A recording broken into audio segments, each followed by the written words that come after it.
Bom, irmãos, nós vamos começar uma série hoje que há alguns meses, não sei, talvez, né? Nós vamos falar sobre as lutas da alma. Longe de qualquer tendência atual, né, de passar a mão ou dar boiada ou ficar alisando mazela, alisando o problema de caráter, nós vamos tratar daquilo que a Bíblia trata. E da forma que a Bíblia trata. Com todo o amor e com toda a verdade. Fala para ter assim de vez em quando. Ou para algumas pessoas, a verdade dói. Fala para ter assim, a verdade dói. Então, na hora que você sentir dor, você pode falar um ai. Pode falar ai. Hoje vai ser mais tranquilo, mas assim, semana que vem nós vamos nos aprofundar no tema medo. E vamos aí, ansiedade, nós vamos falar um pouquinho hoje, tá? Hoje é nas tempestades o que fazer. Quantos aqui já enfrentaram tempestades aqui? Quantos agora, nesse momento, estão enfrentando tempestades? Então, nós estamos aqui com um especialista em tempestade. Pastor Rairini? Não. Jesus, Ele é o nosso timoneiro, nosso capitão, aquele que pode parecer que está afundando, você olha para o rosto dele e está lá, tranquilo. Então, é com Ele que nós vamos aprender, e Ele vai nos ensinar a não nos desesperarmos, a termos atitude correta diante das tempestades. Aqueles que não estão vivendo uma tempestade agora, vão se preparar. Então você anota tudo que você puder anotar, seja aplicado. E tudo vai estar baseado no texto de Marcos, capítulo 4, quando Jesus vence uma tempestade. Diz assim,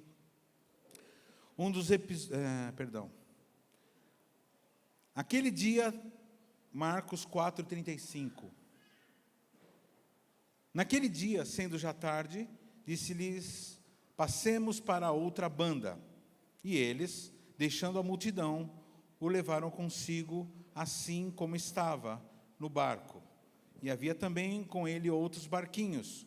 E levantou-se grande temporal de vento, e subiram as ondas por cima do barco, de maneira que já se enchia. E ele estava na popa, dormindo sobre uma almofada. E despertaram-no, dizendo-lhe, mestre, não se te dá que pereçamos? E ele, despertando, repreendeu o vento e disse ao mar, cala-te, aquieta-te. E o vento se aquietou, e houve grande bonança. E disse-lhes, por que sois tão tímidos? Ainda não tendes fé? E sentiram um grande temor, e diziam uns aos outros, mas quem é este que até o vento e o mar lhe obedecem?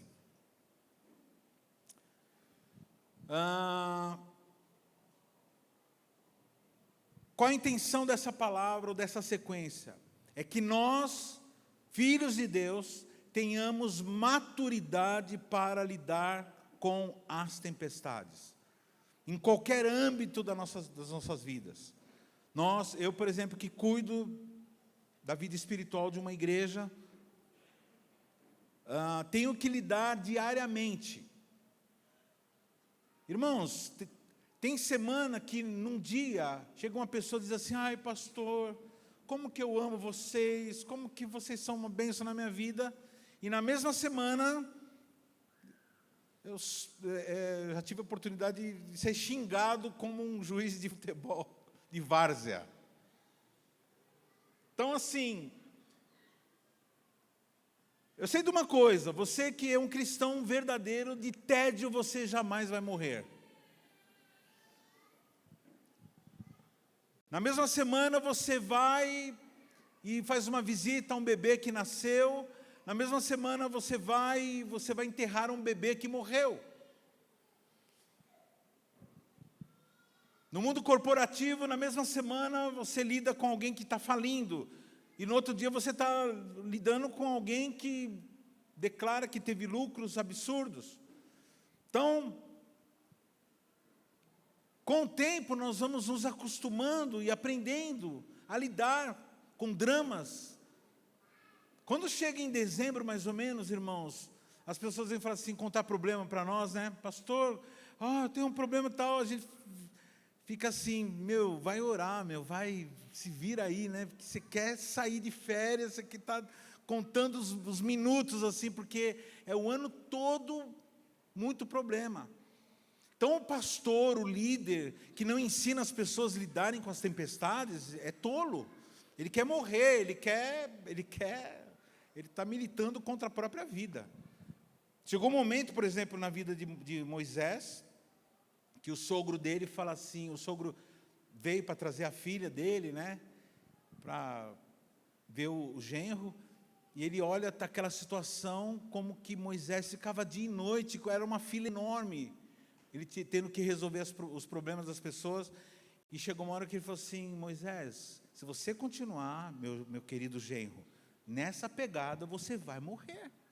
Você precisa aprender a lidar com essas coisas, você precisa aprender a delegar, você precisa aprender a lidar com os dramas das pessoas e chegar em você só as coisas que são próprias para você cuidar. Alguns milhões de pessoas ele estava cuidando, irmãos. Então, essa é a situação. Vamos lá, o pano de fundo. Jesus decide atravessar para o outro lado, no Mar da Galileia. Na verdade, o Mar da Galileia não é bem mar, tanto é que lá, o Mar Mediterrâneo é chamado de Mar Grande. Mas o Galileia não é mar, apesar de ser chamado de mar. Ele é um lago de água doce, bem grande, não tão grande assim, menor que a Billings, por exemplo, né, amor? Dá para dar a volta, tem uma turma que corre em volta, assim. O Mar da Galileia não é tão, ele é bem grande, tem alguns quilômetros, mas assim, não é um mar. Só que tem um fenômeno lá que acontece, irmãos, que de tarde nós chegamos a ver esse fenômeno. Não talvez com a intensidade que aconteceu no episódio aqui, mas tem um momento que lá, que começa a bater um vento e começa a ter ondas enormes. A gente viu isso, não dentro, né? A gente viu isso na beira. A gente está vendo no museu, onde tem um barco que é parecido com o barco de Jesus. De Jesus, era um barco que foi restaurado. Então, é um negócio pavoroso. Então, Jesus chama os discípulos para atravessar, e no meio acontece uma tempestade terrível. E conforme o relato de Mateus, Jesus chama e eles vão. Uma coisa importante, Jesus nos chama no encontro. Quem fez encontro com Deus aqui já?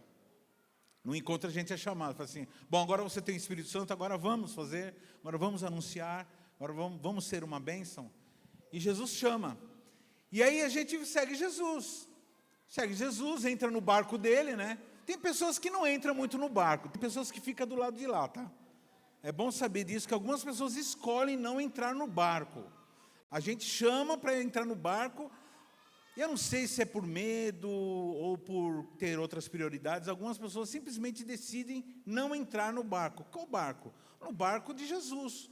Qual o barco de Jesus? É ir para onde ele está indo. Fala para o teu irmão assim, o barco de Jesus é ir para onde ele está indo, na velocidade que ele está indo, com o prazer que ele está indo, e juntamente com outros que estão no mesmo barco. Então, e eles obedeceram. O problema é que a gente muitas vezes obedece e não sabe no barco que a gente está entrando. E não sabe o que vai acontecer. E quando chega no meio do mar, acontece uma tempestade. E nessa hora da tempestade, o peão começa a dizer assim, mano, onde que eu fui parar? O que eu vim fazer aqui? O que está acontecendo? Irmão, já teve vezes de eu e a pastora assim, no gabinete pastoral, chegar um casal e começar a contar, irmão, tem história que você fala, você pensa assim, enquanto a pessoa está falando, fala assim, eu queria estar em qualquer outro lugar, menos aqui. para ouvir isso. É coisa que muitas vezes você ouve e você fica uma semana traumatizado. De história, você fala assim, não é possível a pessoa ter acontecido isso com ela, não é possível terem feito isso com essa pessoa, ou essa pessoa ter feito isso que ela fez. E aí nessa hora você não quer, e quando você forma uma célula, e aí você começa a ser perseguido, e aí fala assim, eu não pensei que ia ser assim. Quantos solteiros nós temos aqui? Então, na hora que você casa, você entra num barco. Aí chega no meio do casamento, acontece o quê? As tempestades. Quantos solteiros que nós temos aqui? Já levantou menos mãos. Aí, ó. Olha lá, metade das mãos que levantaram. Então, sim. E na hora que acontece a tempestade, nós precisamos aprender a lidar. Primeira coisa que você tem que fazer é seguir a Jesus. Amém?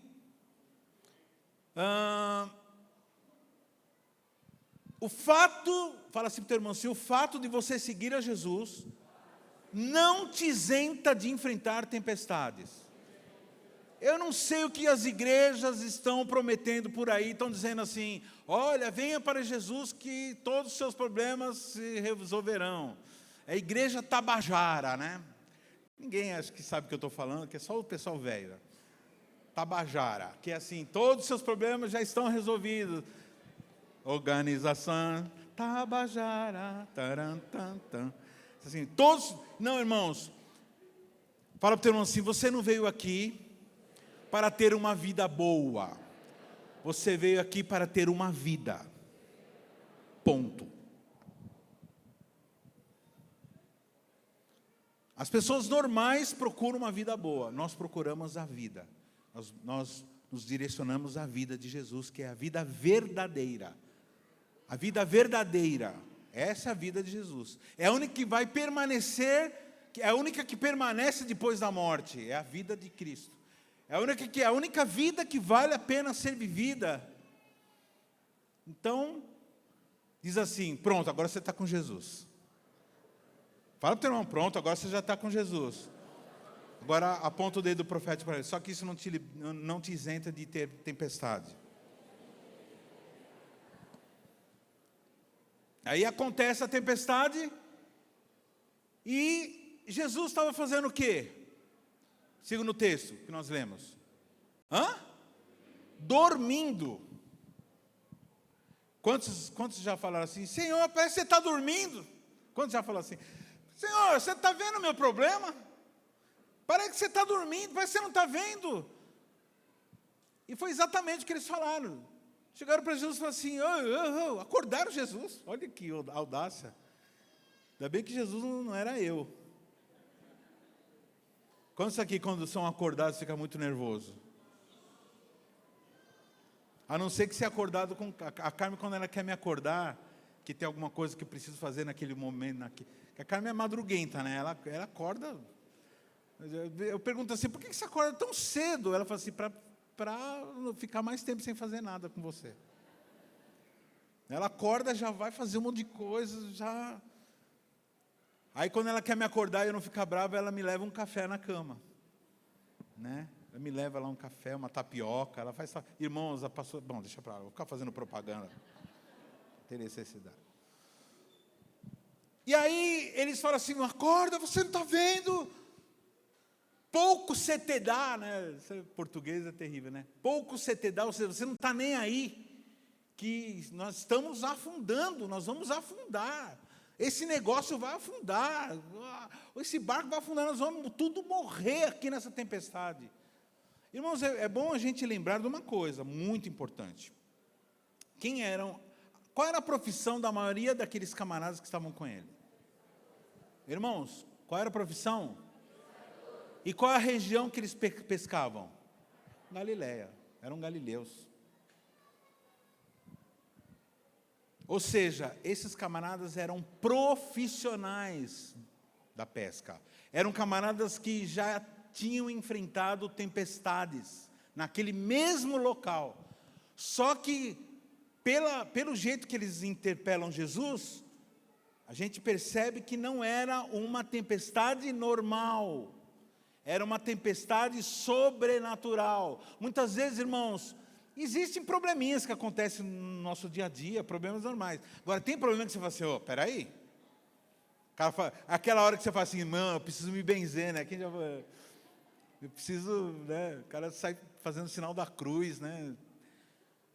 Por quê? Porque alguma coisa que não é normal. Anda mais um pouco, quebra não sei o que lá. Vai lá, chega em casa, a geladeira para. Não sei o que lá, um cara liga falando um monte de groselha. É muita coisa para ser uma coisa normal. Porque problema a gente tem. Agora, eles estavam enfrentando algo que eles não estavam acostumados. Tanto é que eles ficaram apavorados. Foram e falaram assim, acorda, você não vai fazer nada. Você não está preocupado. E Jesus estava dormindo. E aqui já começa o segredo do que nós vamos falar hoje. Que nós estamos falando hoje. Irmãos, Jesus estava dormindo. Por quê? Pergunta para o teu irmão assim, por que você acha que Jesus estava dormindo?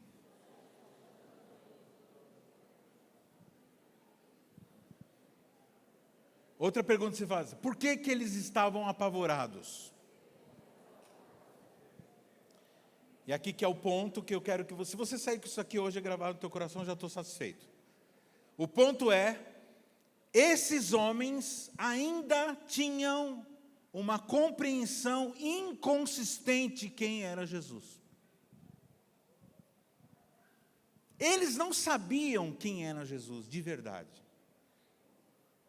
Porque pela forma que eles interpelaram Jesus, pela forma que eles falaram assim, se eles soubessem quem é Jesus, é como a mulher samaritana, que ele falou assim, se você soubesse quem eu sou. Sabe, irmãos, cristão que vive apavorado, cristão que vive temeroso, que vive ansioso, está demonstrando com essa atitude que, apesar de ser um religioso, de frequentar a igreja, não conhece Jesus.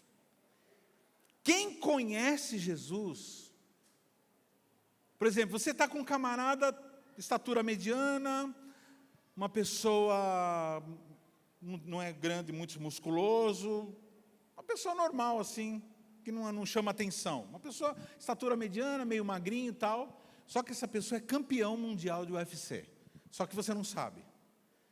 De repente, vem uns camaradas e pressiona e quer bater em vocês. Se você não sabe quem é aquela pessoa, você vai ficar apavorado. Mas se você... É bom até que não sabe, porque você acaba folgando. Fala, mano. Quem já fez isso? Quem já chamou o irmão ou a irmã mais velha aqui para resolver a parada aqui? Ou quem já confiou na irmão mais velho? Então, assim, irmãos, essas pessoas estavam com Jesus há um tempo, já tinham visto ele fazer algumas coisas, mas infelizmente ainda não tinham consciência de quem era Jesus, qual era a sua missão. Tanto é que no versículo 41, eles, possuídos de grande temor, diziam aos outros, quem é este que até o vento e o mar lhe obedece? Por quê? Porque Jesus se levantou, falou, olhou aquela situação e falou assim, ventos e mar, parem com essa confusão. O vento e o mar, na hora obedeceram. Irmãos, já aconteceu alguma coisa semelhante com você? Comigo já. O casamento da pastora Andressa foi assim. A gente foi casar num sítio que não tinha lugar coberto, foi um sítio emprestado, cedido. E não tinha lugar coberto, simplesmente como estava chovendo, era setembro, irmãos. Estava chovendo. A gente começou a clamar, chegou uma hora que eu fui num canto e falei, Senhor, se não parar a chuva, não tem como que fazer. Irmãos, impressionante que na chácara onde nós estávamos, não estava chovendo. Eu falei, ai que bênção, não está chovendo, ai que bênção. Quando começaram a chegar os carros, todos os carros com pneu cheio de barro, todos molhados, e todos falando assim: meu, que chuva! Aí eu percebi que em volta daquele sítio estava chovendo, e no sítio não estava. Quem lembra? Quem estava nesse casamento que lembra desse episódio doido? Você lembra, Calu? Negócio impressionante. Então Deus, Ele para a tempestade. E aí, só que assim, Ele parou, e as pessoas assim: quem é esse que até as tempestades param? Irmãos, existe uma diferença entre autoridade e poder. Fala para o teu irmão assim: existe uma diferença entre autoridade e poder. Vou dar um exemplo aqui. Davi diante de Golias. O pai de Davi chama Davi para levar uns queijinhos lá para os irmãos que estavam no fronte de batalha. Queijo, pão, ele devia de ser mineiro. E Davi chega lá, ele se depara com Golias falando um monte, falando assim: não tem homem aí em Israel não? Não tem homem nesse exército de Israel para me enfrentar? Chama alguém que seja bom para me enfrentar. Que se me enfrentar, se me vencer, a gente abandona essa guerra. E todo mundo se borrando de medo, todo mundo se borrando. De repente chega Davi lá com a bolsa dele, cheia de queijo, lá, deu para os irmãos. Ele olha assim, ele para, ele olha assim e fala assim: quem é este incircunciso? O que é o incircunciso? Alguém que não tem aliança com Deus. Incircunciso quer dizer isso. Pessoa que não tem aliança com Deus. Quem é ele? Quem é ele? Ah, é Golias, tal, é filisteu, incircunciso. E ele fala assim: eu vou enfrentar esse gigante.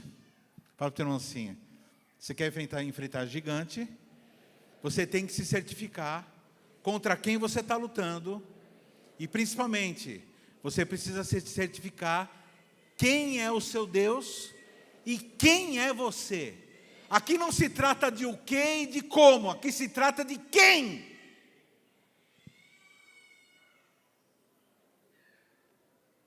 Porque Golias tinha muito poder, mas tinha zero de autoridade. Presta atenção no que eu estou falando, presta atenção, irmãos. Golias tinha tanto poder, que todo mundo ficava assim olhando assim, porque no texto está assim: só a ponta da lança de Golias tinha não sei quantos quilos. Imagina, eles ficavam calculando, olhavam assim: bom, a cabeça dele é tanto, o cara tem não sei o que lá, aquela ponta de lança deve pesar, não sei, eles ficavam medindo qual era a quantidade de poder que aquele homem tinha.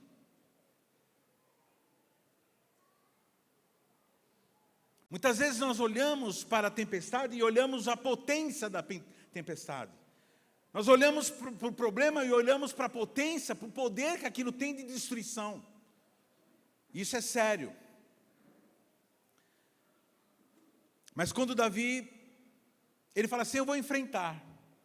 E ele chega para o rei e diz assim: eu quero enfrentar o Golias. O rei fala assim: toma aqui capacete, toma aqui espadona, a minha couraça. Não, eram as armas de poder de Saul. Ele fala assim: eu não consigo lutar com isso daqui. Pode deixar que eu vou lá lutar, eu vou lutar contra o Golias. E eu vou usar uma outra arma. Aí você fala: foi a funda? Não, irmãos, a funda foi finalização. Mas o que ele usou, a principal arma, foi a autoridade. Porque quando ele chegou diante do Golias, ele falou assim: Golias, você vem contra nós com poder. Você vem contra nós com espadas e com lanças, com ferramentas, com tecnologia. Você vem contra nós com argumentos, com tudo que o ímpio tem comprado, feito, arregimentado para dar poder.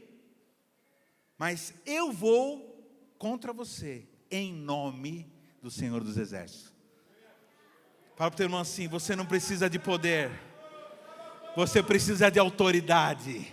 E a autoridade tem um nome. Voltamos de novo para a pregação de 6 domingos. A autoridade tem um nome, é Deus. Quem está entendendo o que eu estou falando? Diz assim: você não precisa de poder, você só precisa de autoridade.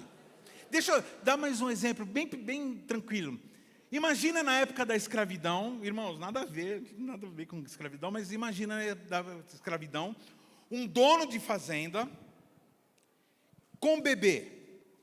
E aí você vê um escravo enorme, 1,90 m, braço dessa largura, um camarada grande, musculoso, tem muito, mas quanto de autoridade? 0. Diante de um bebezinho de 3, 4 quilos, esse bebê não tem nenhum, vamos lá, irmão, esse bebê não tem nenhum, mas ele é filho do dono. Então aquele grandão, ele não pode fazer nada, porque se ele fizer qualquer coisa, ele morre, porque ele não tem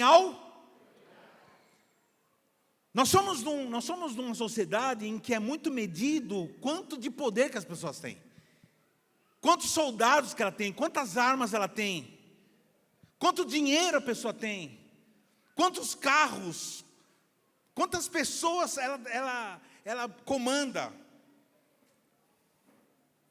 Só que agora você está conhecendo uma outra coisa que é muito mais valiosa do que poder. Você está conhecendo uma coisa chamada autoridade. A autoridade é superior ao poder. Uma pessoa pequenininha, ela pode com autoridade fazer coisas grandiosas. O que acontece com uma pessoa que tem medo? Uma pessoa que não sabe quem é Jesus e não sabe quem é ela. E nesse texto nós vemos 2 obstáculos para você vencer uma tempestade. O medo. Esse talvez eu fique 2 domingos falando sobre esse assunto, sobre medo, só esse tópico. E a ansiedade. Quantos aqui reconhecem que tem problema de ansiedade aqui? Fica assim, ai meu Deus, o que vai acontecer? Oh meu Deus, e amanhã? E se chegar lá a pessoa não gostar? E se chegar isso aqui lá? E se algum bandido me pegar? E se eu fizer? E vai acontecer não sei o que lá? Deixa eu fazer um esquema aqui para não sei o que lá. Eu não estou aqui advogando contra planejamento, nada disso, irmão. Eu estou dizendo que a ansiedade e o medo são problemas sérios. Então vamos lá, vou falar desses 2 agora. Fala para o teu irmão assim: você precisa de autoridade. Viu, pai? Mãe, você não precisa. Você é grande, né? Você é maior que o seu filho pequeno. Então você tem muito poder. Só que, irmão, uma casa você usa a autoridade, você não usa o poder. Dentro de uma casa. Tem marido que quer usar poder porque ele é mais musculoso e tem uma voz mais grossa, então ele fala. Então, só que, irmãos, a autoridade, ela guarda, a autoridade ajuda, a autoridade direciona, a autoridade protege, a autoridade consola. É muito bom ter alguém com autoridade perto da gente, porque a autoridade, ela foi inventada por Deus. A autoridade tem um nome, é Deus, e a autoridade serve para ajudar. O problema é que nós não sabemos quem nós somos, e por isso nós temos medo. Nós não sabemos quem somos e não sabemos quem é Jesus. Primeira coisa que você precisa, irmãos, você precisa conhecer Jesus. Pastor, mas eu já conheço. Não, irmãos. Nenhum de nós conhece Jesus como ele tem que ser conhecido, na totalidade do que ele tem que ser conhecido. Por que você acha que nós cristãos, diante de um caixão, a gente não fica se jogando, que nem as pessoas se jogam? Eu quero, não, porque não entende as coisas e ficam desesperados. E agora, como que vai ser? Não, a gente fica triste quando a gente perde alguém que a gente ama. A gente não entra em desespero, porque nós sabemos quem é Jesus. E sabemos que Ele é justo.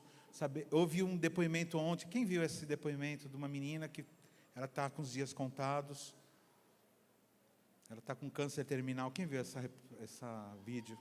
Muita gente viu. E ela dizendo assim, Deus Ele tem me consolado, eu tenho estado em paz. E agora, esses dias que me restam, eu não sei quanto tempo, mas talvez alguns meses, é um câncer muito violento do pulmão. Ela falou assim, eu vou anunciar, eu vou consolar as pessoas, eu vou mostrar a importância de viver cada minuto, né? E eu achei tremendo, irmãos, que autoridade. Ela se olha no rosto, no semblante dela, ela está em paz.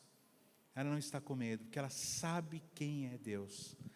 Ela diz assim, eu sei quem vai me receber, eu sei quem vai me amparar, eu sei quem está comigo agora, e eu sei que Ele decidiu. O entrevistador perguntou, mas você não ficou revoltado com Ele? Ele falou, não, porque Ele é o dono de todas as coisas, Ele sabe o que fazer. Se Ele vai me levar, Ele vai me levar para eu ficar bem. Mesmo porque nós temos pouco tempo aqui, né, irmãos? Fala para o teu irmão assim, diante da eternidade, são 2 minutinhos que você tem aqui de vida. Qual o problema do medo, irmãos? Eu não vou me aprofundar, mas assim, eu só vou deixar um insight para os irmãos sobre o medo, uma coisinha bem pequenininha. Irmãos, o medo e a ansiedade são idolatrias.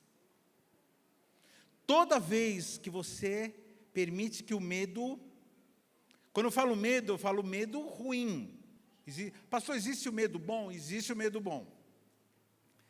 Que é o que é chamado na Bíblia de temor a Deus. Que é chamado, o temor ao Senhor é o princípio da sabedoria. Esse é um bom medo. Quando você sabe que você está lidando com alguém que tem autoridade, que com Deus não se brinca. Eu vejo as pessoas fazendo piada com Deus, colocando Jesus em situação de vexame, o personagem Jesus, na mídia. Eles não sabem com o que eles estão mexendo. Então, isso é falta de temor, isso é muito sério. Mas eu estou falando aqui do medo ruim. O medo ruim é uma idolatria, porque tudo aquilo que você tem medo, você coloca como superior a você. Ora, se você tem medo, você considera que aquela coisa que você tem medo tem poder. Olha só, tem poder e tem autoridade para acabar com você, ou te fazer algum mal. E aí, meu irmão, a relação dos medos, a semana que vem talvez eu fale, são centenas. Medo de passar fome, medo de ficar pobre, medo de virar corintiano, por exemplo, uma coisa. Quem já sentiu esse medo? A pessoa se acorda assim, que nem o Henrique com a camisa assim, com... Irmãos, medo de ser traído, medo de ser roubado, medo de ser enganado, muito medo. E toda vez que nós temos medo, nós colocamos o objeto do nosso medo como autoridade sobre nós. Porque se temos medo, temos a convicção de que aquilo pode, que aqui nós não poderemos resistir, porque aquilo que você pode resistir, você não tem medo. Por exemplo, aparece uma formiguinha. Você tem medo de formiga? Não. Por que muitas vezes uma criança tem medo de formiga? Porque ela não sabe quem é ela e quem é a formiga. Não sabe que aquela formiguinha não é nada, que ela pode fazer assim e matar. Depois que ela descobre, que nem, por exemplo, o Gabriel não tem medo de barata. Ele fala assim, é barata. Ele, barata. Falou, Gabriel, por que você está fazendo isso? Porque eu sou macho. É a coisa do pai dele que ensina. Eu contei nesses dias, eu falei assim, Gabriel, vamos orar agora. A gente canta a musiquinha, né? Papai do céu abençoa esta hora de alegria, a comidinha tão boa que nos dá cada dia. Agora, Gabriel, ora. Eu não. Por que não? Porque eu sou macho. Então tá bom, né? Então a pastora que não é macho vai orar agora. Porque o medo faz com que nós adoremos e reverenciemos aquilo que o objeto do nosso medo. Então fala para o teu irmão assim, toda vez que você sente medo de qualquer coisa que não seja Deus, você está colocando aquilo lá como teu Deus, porque Ele pode fazer alguma coisa contra você e você não terá proteção de ninguém.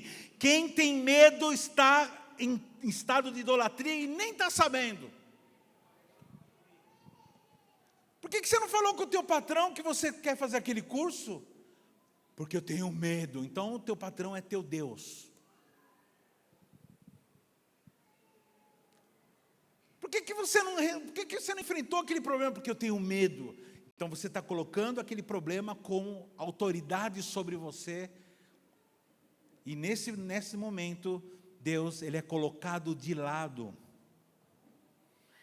Então, primeira coisa que você precisa entender, para vencer o medo, precisamos conhecer quem é Jesus.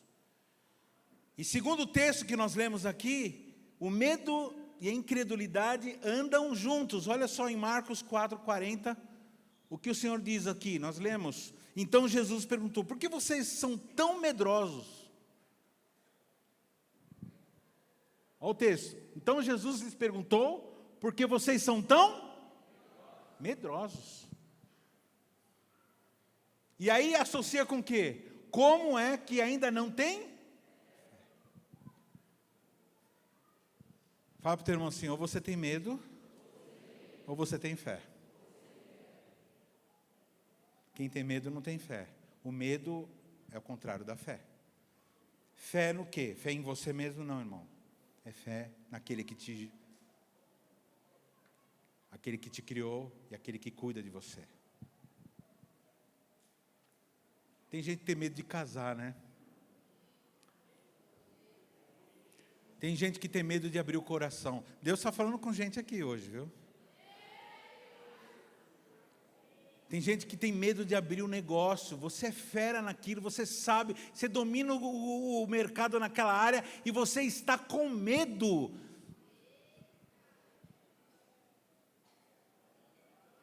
Por quê? Porque você permitiu que alguma coisa superasse a tua fé naquele que te criou, naquele que te dá inteligência para resolver as coisas.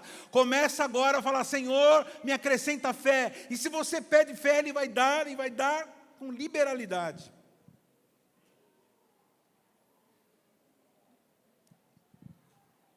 Ah, pastor, mas você não sabe, a situação é grave. Então, essa era a situação daqueles camaradas. Eles estavam afundando, eles estavam morrendo, eles iam morrer. Ele falou assim, você não se importa que nós vamos morrer?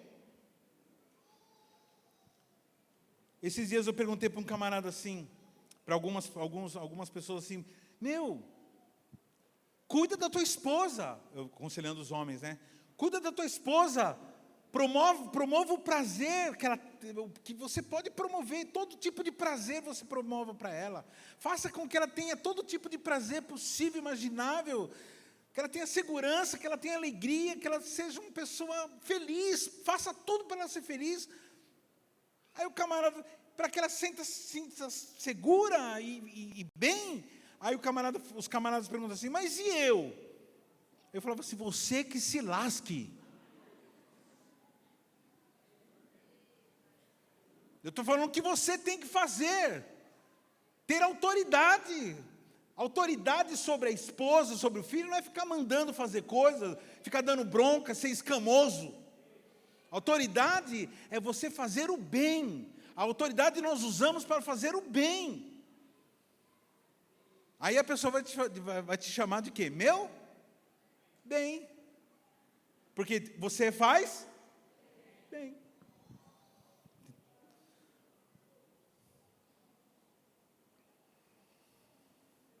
Então a incredulidade, irmãos, e o medo que eles estavam sentindo, que eles não sabiam com quem eles estavam.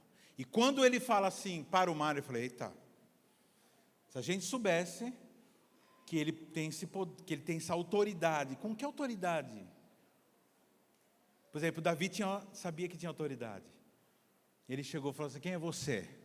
Golias, você vem contra mim contra espada de lança, no nome do Senhor dos Exércitos, a quem você tem afrontado.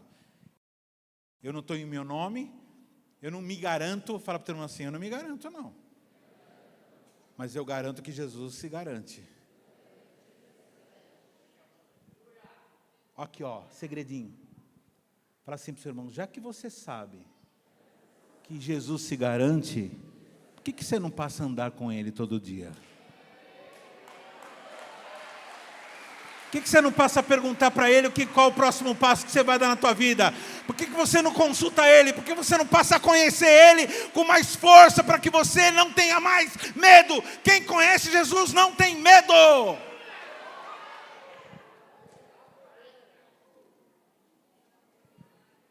E agora outra, que é a ansiedade. Pastor, ansiedade e medo não é a mesma coisa? Quase a mesma coisa. Quase a mesma coisa, mas é um pouco diferente. O medo, ele é causado pela falta de conhecimento que nós temos de Deus.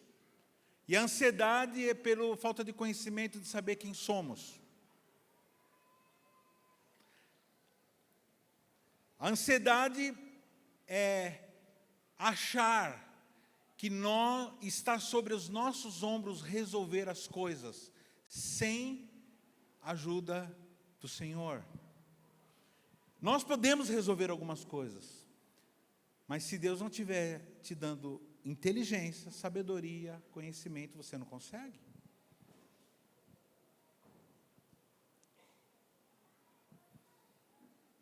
Não saber quem é faz com que sejamos pessoas ansiosos. Logicamente que a ansiedade tem a boa e tem a ruim também, viu, irmãos? Qual é a ansiedade boa? Uma festa que você está indo, que você está organizando, e nem agora o Arão vai casar em setembro. Então a gente está organizando, a gente está ajudando. O Arão e a Maísa vão casar em setembro. Então a gente está. Então é uma ansiedade, né? Mas é uma coisa boa, que vai acontecer uma coisa boa. Né? É algo bom, então é uma ansiedade. Agora, existe a ansiedade maligna, que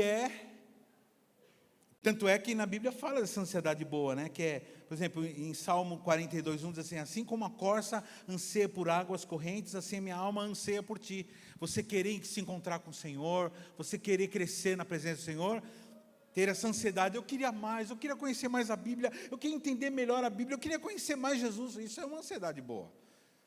É sonhar com coisas boas, querer coisas boas, mas não viver no futuro, é viver a eternidade. Deixa eu explicar uma coisa aqui. Eu falei em algum culto atrás, mas eu quero reiterar. Irmãos, nós somos ensinados pelo inimigo das nossas almas, nem vou falar o nome dele aqui para não dar cartaz,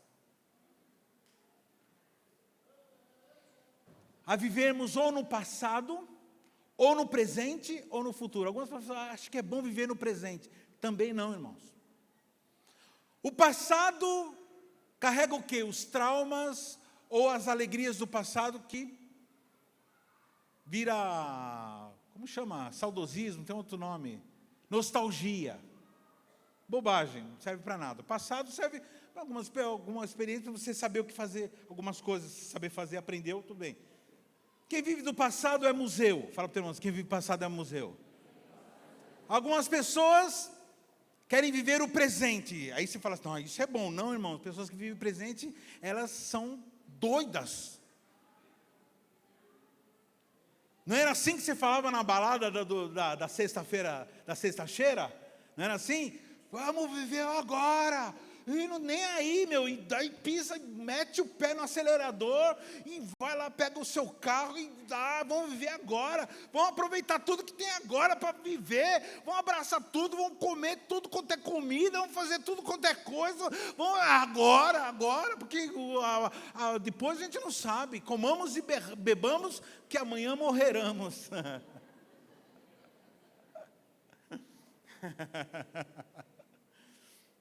Eu já vi um amigo falava isso. Comamos e bebamos que amanhã morreramos, né? Também é errado. Isso são pessoas inconsequentes. Isso é muito próprio de criança, muito próprio de gente imatura, de adolescente, de gente que não sabe que tudo é semeadura. Fala para o assim, tudo é semeadura. E viver no futuro. Aí foi o próprio ele mesmo lá que criou mesmo o futuro. No futuro vai ser bom. Quando eu me aposentar, aí sim eu vou servir a Deus. Quando eu ficar velho, aí sim eu vou agradar ao Senhor. Lá no futuro vai ser melhor. Meu casamento vai ser muito bom. E aí eu vou fazer umas coisas boas. No futuro, não, irmão, no futuro não existe. Para o ser humano normal, sem Deus, ele vive isso. Com o passado perseguindo, com o presente na loucura e com o futuro que nunca chega. Você deve entender que o futuro nunca chega? Porque agora, se eu penso no futuro, não chegou. Então eu estou ansioso. E a ansiedade é isso, é pensar no futuro. Pastor, então se a gente não vive no passado, no presente, no futuro, onde que a gente vive? Então nós vivemos numa outra dimensão, chama-se eternidade. E aí diante da eternidade, qualquer problema é zero, é nada, é um copo de água. Diante da eternidade, irmão, diante da perspectiva, por exemplo, você está chateado, quem está chateado? Aqui, segredo, tá? Só entre nós, quem está chateadinho com alguém aqui? Pode levantar a mão. Pode levantar, irmão. Você não está chateado com ninguém. Tá? Pelo menos um pouquinho chateado. Levanta a mão. É meu marido, é minha esposa, é o Corinthians. Nunca ganha nada. Palmeiras que... Quem está chateado com alguém aqui?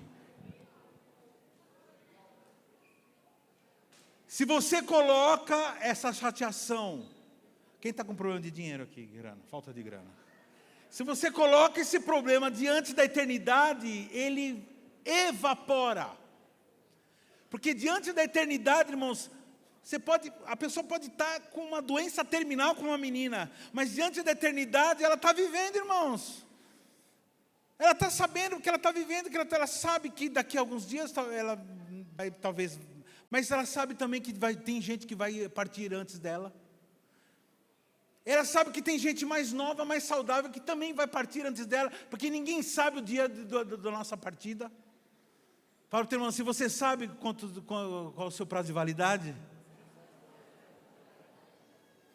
Irmãos, eu sou um pastor há mais de 30 anos, e eu já fui muito em hospital, e eu já fui muito em velório, eu já fiz enterro de criança, de bebê, de adulto, de jovem, de adolescente, de velho, de sexagenário, de tudo quanto é tipo de idade. Eu já fiz enterro de gente saudável, de gente enferma. Já fiz enterro de tudo quanto é tipo, irmãos. Pensa nos camaradas que conhecem cemitério e hospital. E eu nunca, irmãos, a morte ela entra na mansão, irmão.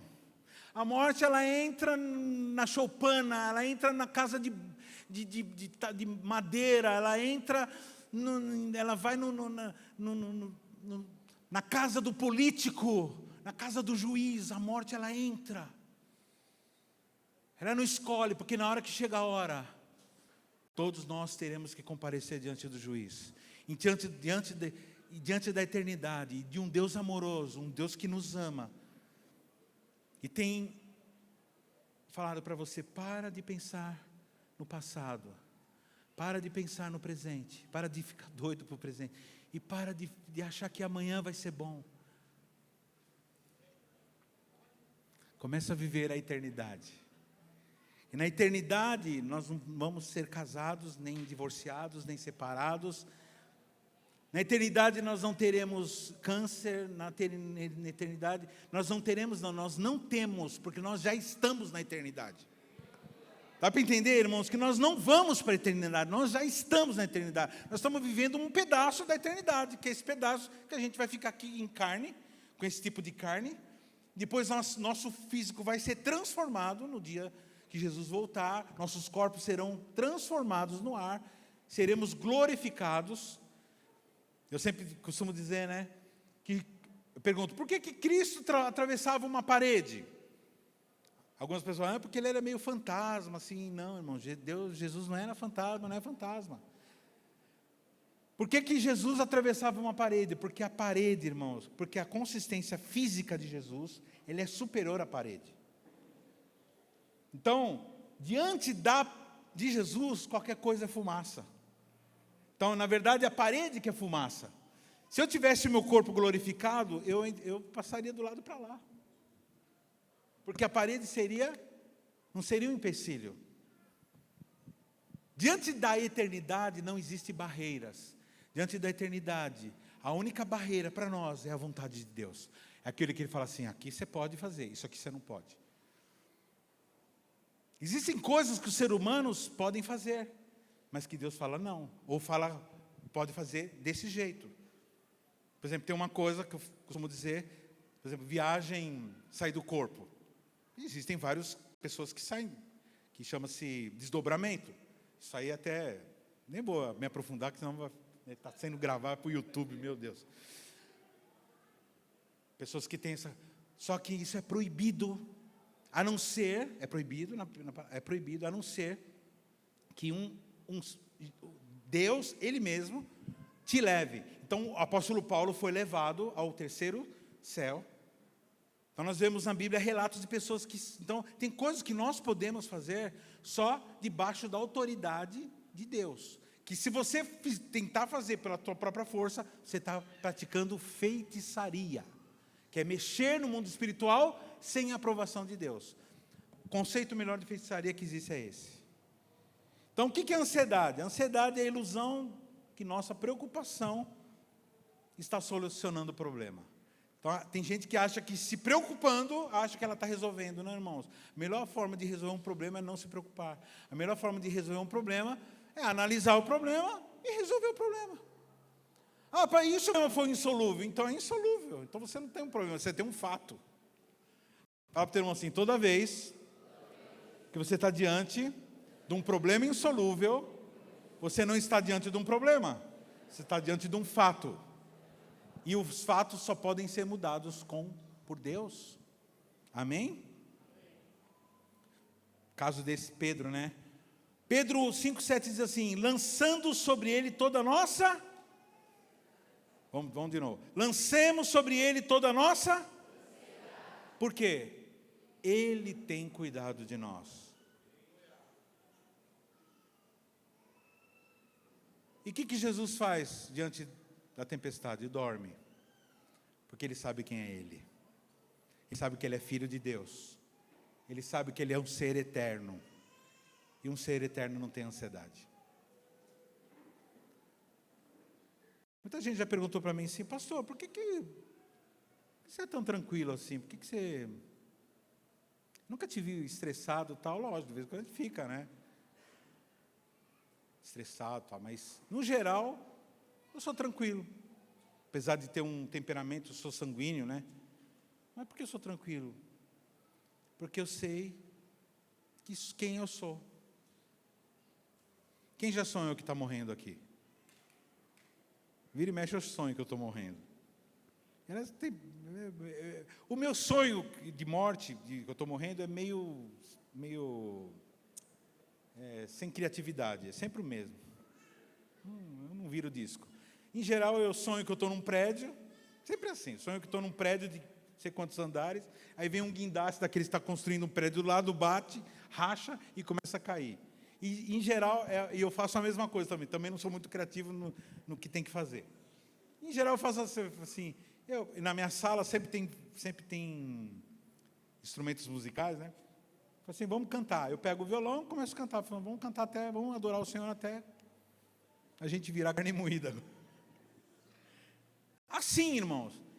E sempre acordo frustrado por não ter sido finalmente o momento em que nós vamos passar para outra fase. Irmão, eu não sou diferente, nada diferente de nenhum jovenzinho gamer aí, que gosta de passar para a próxima fase. Eu quero passar para a próxima fase. Quem gosta de passar para a próxima fase?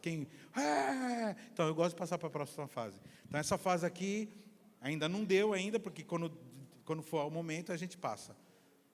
Mas a próxima fase vai ser muito doida. A Bíblia fala como que vai ser. Que nós vamos governar o mundo. E não vai mais ter choro, dor, tipo de coisa, problemas aí psicológicos. Acabou. Mas enquanto estamos aqui, precisamos lidar com a ansiedade. Irmãos, a ansiedade é a grande causa da maioria dos problemas de depressão profunda. Depressão, aquela depressão paralisante, patológica, que muitas vezes nem um psicólogo não resolve.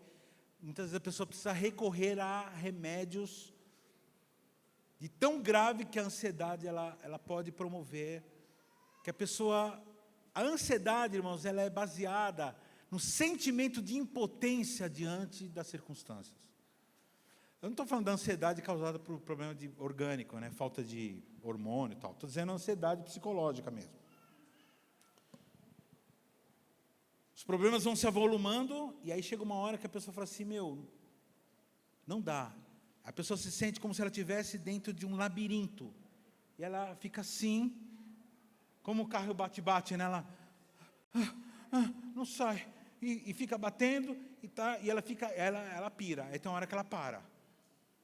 É nessa hora que a pessoa para de trabalhar. Ela vai diminuindo o ritmo, até chega um momento que ela para de trabalhar. Ela para de se relacionar com a esposa, com o marido. Ela faz só o que é necessário, precisa comer, precisa fazer comida para as crianças. Assim, vai vivendo assim. A depressão, ela faz isso. E a depressão, irmãos, é um grande sinal. Essa depressão psicológica é um grande sinal de que a pessoa tentou resolver as coisas e se sentiu impotente e ficou doente. Remédio para depressão, remédio para ansiedade. Isso é valiosíssimo, isso custa muito. Irmãos, isso é muito caro que eu vou falar agora. Custou o sangue de Jesus, o sangue do Cordeiro que derramou seu sangue por nós. Do único justo que houve, o único ser humano justo que houve sobre a face da terra. Qual é o remédio para a ansiedade e para o medo? Oração. Oração.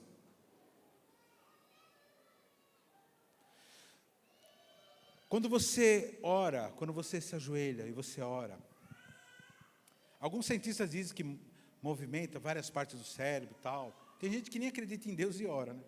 É uma doideira isso, né? Eu não entendo como uma pessoa que não acredita em Deus orar. Mas enfim, quando você ora, você se coloca numa situação de submissão a Deus. Diz assim, pronto, me rendo. Eu não consigo resolver. Mas que oração é essa? É uma oração assim, não é só para ele resolver o problema. É uma oração dizendo, Senhor, está aqui. Diante do Senhor. Se o Senhor quiser resolver, o Senhor resolve. Se o Senhor não quiser, eu vou continuar com o Senhor, porque o importante é o Senhor. Irmão, se eu chegar no céu, ou chegar nessa próxima fase, e não encontrar nada lá, nada, só encontrar Jesus para mim já está bom. Então, orar, irmãos, é você falar, você diz assim, eu confio no Senhor. Eu sei que o Senhor acalma a tempestade. Eu não tenho medo do meu futuro. Eu tenho alguns amigos, irmãos, que têm filhos. Aqui tem alguns irmãos aqui, têm filhos especiais. Com síndrome de Down. Eu estava conversando ontem com um pastor amigo que tem um filho com síndrome, o neto com síndrome de Down. E eu falei assim, vovô, você percebeu que nós que cremos em Cristo não temos ansiedade? No começo, quando a gente ficou sabendo, tomou um susto. Primeira coisa que você pensa, como que ele vai se virar? Quando ele crescer, como que ele vai se sustentar? Como que ele vai trabalhar? Como? Porque a gente sabe que a gente fica velho e morre. E como que vai fazer? Como que não vai fazer?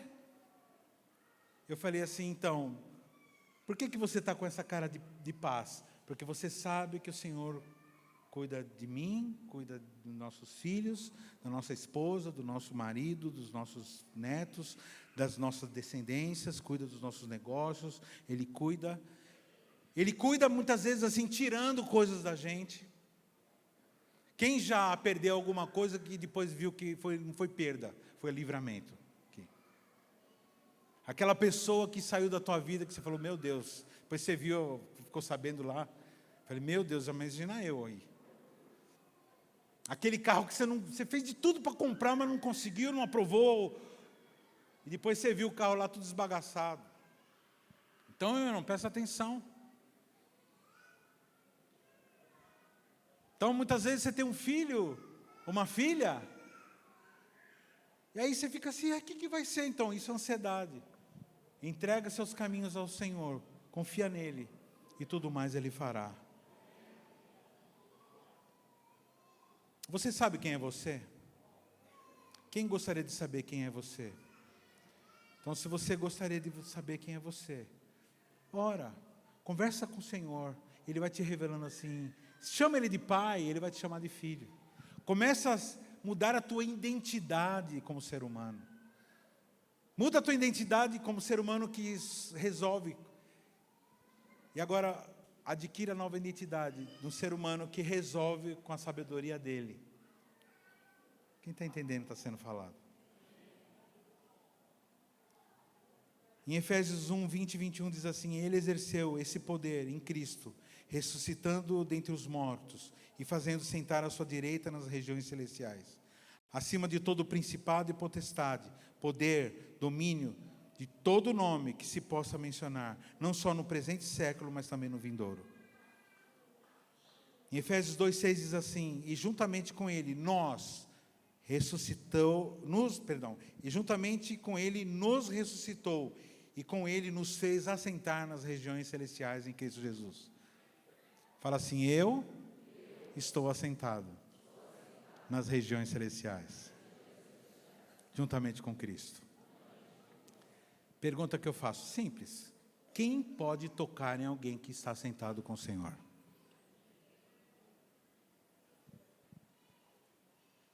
O apóstolo Paulo teve uma vez que ele escreveu um texto que diz assim, faz assim comigo.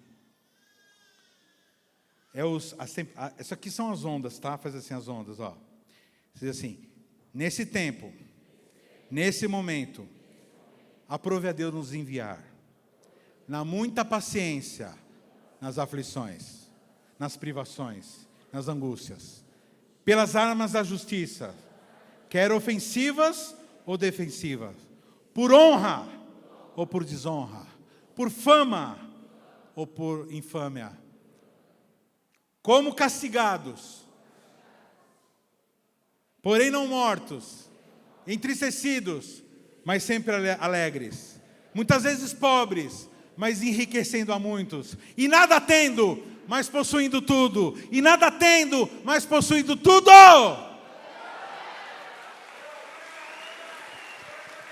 Pelas armas da justiça, quer ofensivas ou defensivas, como castigados, porém não mortos, entristecidos, mas sempre alegres. Isso, filosoficamente, é entristecidos, mas sempre alegres. Pobres, mas enriquecendo a muito. E nada tendo, mas possuindo tudo. O Senhor Jesus diz assim, que é impossível um rico entrar no reino dos céus. Aí eu entrava em parafuso com isso, mas como assim? Tem muito irmão que eu conheço que tem dinheiro. Como pode? Porque ele diz assim, é mais fácil um camelo passar pelo fundo de uma agulha, buraco de uma agulha, do que um rico entrar no... Aí já vi gente tentando alargar esse fundo da agulha, tentando empurrar alguém para conseguir os ricos para passar, né? Mas o que Jesus está dizendo assim, rico mesmo é Deus. Você conhece algum rico que consegue não morrer? Você conhece algum plano de saúde que livra uma pessoa depois dos 100 anos de morrer? Não. Agora, o que Jesus está dizendo assim? Quem que é esse rico que não... Quem é rico é aquela pessoa que ela diz que ela tem, que... O verdadeiro rico, o que ele quer dizer? Aquele que entrega tudo ao Senhor, sabe que Ele é rico. Quem está entendendo, queridos? Então, ele diz assim, que é impossível uma pessoa que detém todo o poder passar, porque não pode haver na vida de uma pessoa dois deuses, ou ela serve a Deus, ou ela serve a Mamon, as riquezas. Fala para o teu irmão assim, a riqueza não pode ser teu Deus, mas você pode comandar a riqueza, juntamente com o dono dela, que é o Senhor Deus. Amém? Fala assim, quando eu me torno um cristão, Naquele momento, eu perco tudo e ganho tudo.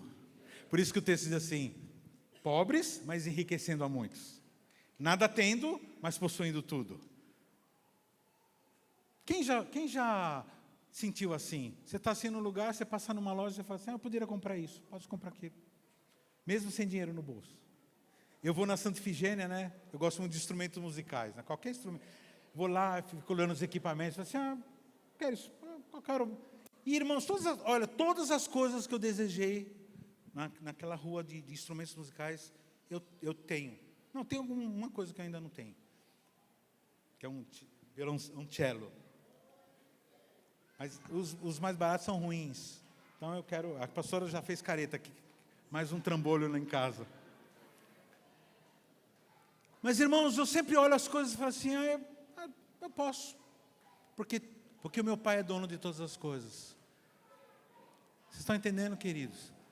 Então, você pode estar passando por uma tempestade financeira, você pode estar passando por uma tempestade na área de saúde, uma tempestade na área de relacionamento, ansiedade se você vai casar, se você não vai casar. E tem gente que fica ansioso que vai casar, e aí arrumam qualquer tranqueira que aparece pela frente. Aparece um tribufu, a pessoa já vai... Fala para o teu irmão assim: cuidado que a pessoa pode ter... Se você casar com uma pessoa que não tem Deus, você pode casar com... Você vai ter um sogro esquisito, viu? Que o sogro...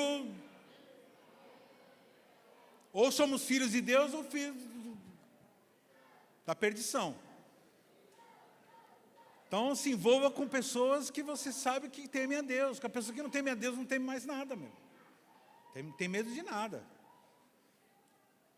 Então hoje nós começamos a falar sobre medo. Semana que vem nós vamos pormenores. Irmãos, tem detalhes aí que vai servir para as suas gerações, para você ensinar para os seus filhos, para os seus discípulos, para as pessoas que você conhece, para as pessoas que te cercam, para que elas tenham uma vida boa.